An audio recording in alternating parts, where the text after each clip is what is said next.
বাজে ঘড়িতে তোমার 11:30 তোমার বেজে গেছে। তো আমার শ্বশুর আজকে বাড়িতে নেই, তো একটু ফুল করতে গেছে, তো সেটার কথা নয়। কথা হলো, আরে এই দেখো দাঁড়াও, আমাদের বাড়ির দুইজন সদস্য কি করছে দেখো। ওরা দুটো কি করছে, তোরা দুটো কি করছিস এখানে? খেলা করছে। তো ওরা খেলা করতে থাকুক, আর আমাদের দুই জায়ের এখনো খাওয়া হয়নি, 11:30 বেজে গেছে অলরেডি, তাও খাওয়া হয়নি।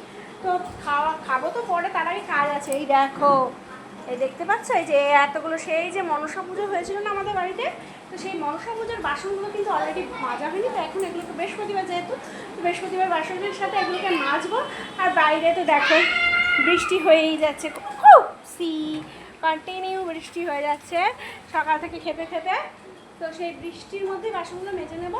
আর বাসনগুলো তোমার মেজে নিয়ে কি করব বলো তো, যাকে বলেছি তোমার এই যে ক্যাপসিকাম আর তোমার এই দেখো পেঁয়াজ কেটে রেখে দিয়েছি, ওই দিয়ে তোমার একটা ভাত ভাজা করে দেবে ডিম দিয়ে, সেটা খাবো। আর তোমার ওই বাসন মেজে তারপর ঠাকুর মাজতে, ঠাকুর পুজো করতে, সরি ঠাকুর পুজো করতে বসে পড়বো। তো এখন থেকে দুপুর 2টো অবধি কী করবো সবই তোমাদের সাথে শেয়ার করবো। তো চলো এখন আপাতত তোমার মোবাইলটা অফ করে কাজে নেমে পড়ি ঝটপট। স্নান টান করে চলে এসেছি আমি। এই দেখো ঘড়িতে তোমার প্রায় 1:20 হয়ে গেছে সময়। আর আমার বিছানাটা দেখো মেয়ে কী অবস্থা করে রেখে গেছে। তো এখন এগুলোকে, বিছানাটাকে আগে গুছিয়ে নেই, তারপরে তোমার পুজো করতে চলে যাব। মোজাগুলোকে আজকে আর কাছে, আজকে তো স্নান হয়েই গেল, দেখি কাল পরশুর মধ্যে কেচে দেবো। কালকেও কাচা হবে না, কালকে স্কুল আছে যেহেতু, তোমার পরশু দিনকে একেবারে কাচবো।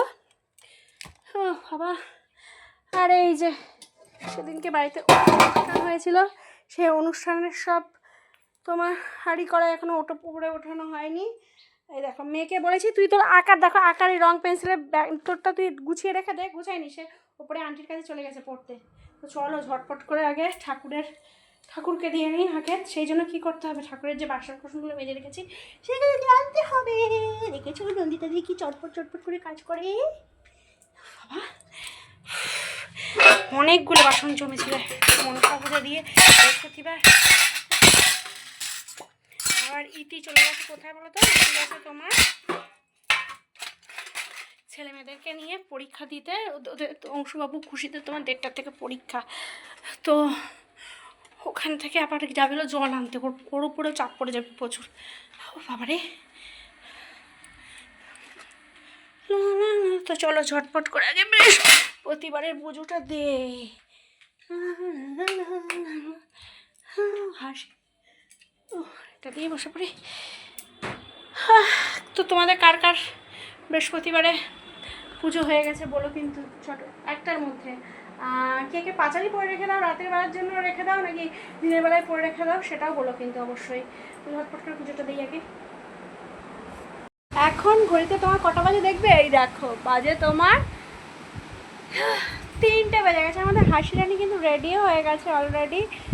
তো আমি তোমাদেরকে বলেছিলাম দুপুর 2টো অবধি কী করেছে, 2টো অবধি তো তোমার পুজো দিয়ে পাঁচালি করতে করতে দেরি হয়ে যায় বৃহস্পতিবার তোমার যেহেতু। তো আজকে ব্লগটাকে কন্টিনিউ করছি না, তোমরা দেখে নিলে কী কী করলাম। তোমার দুপুর সকাল 11:30 থেকে দুপুর 3টের মধ্যে। তো আজকের মতো এত